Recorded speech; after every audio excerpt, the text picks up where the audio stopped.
Bonjour le peuple. Si tu veux des vidéos plus sérieuses et un poil plus travaillées où je parle de sujets divers et variés, je t'invite à visiter ma chaîne principale Luc Sauve sa gueule.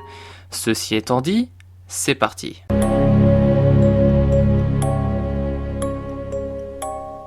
Caroline du Sud, 1988, Christopher Davis, un habitant du comté alors âgé de 17 ans, crève un pneu.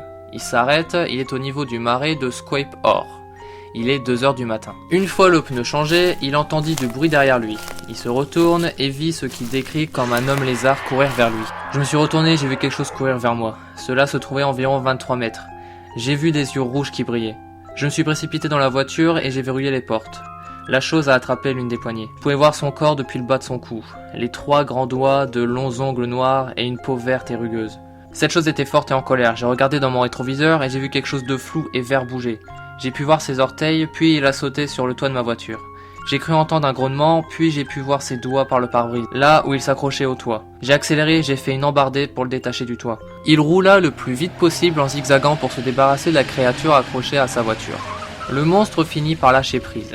Christopher rentre chez lui, comme seule preuve de sa mésaventure, l'état de sa voiture. Il meurt en 2009, tué par un cambrioleur. Jamais au cours de sa vie, il ne changera son histoire sur cet homme lézard. Cette même année de 1988, d'autres personnes témoignent d'apparitions d'hommes lézards. La police locale ont même moulé des empreintes pouvant correspondre à la créature. Le FBI ne sera pas envoyé car l'affaire a été jugée comme truquée.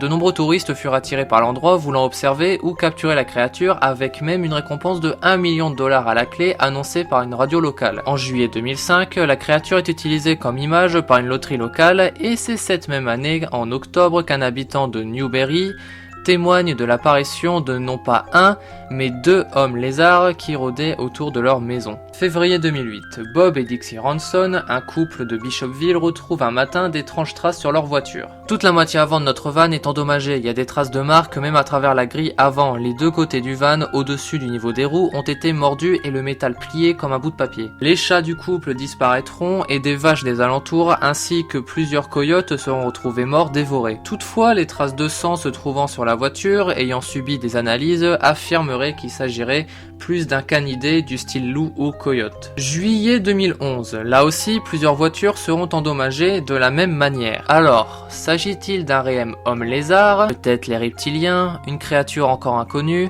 un reptile plus grand que la moyenne, un autre animal, un loup, un coyote, ou tout simplement une légende inventée volontairement ou non qui a été rendue publique pour attirer touristes et médias?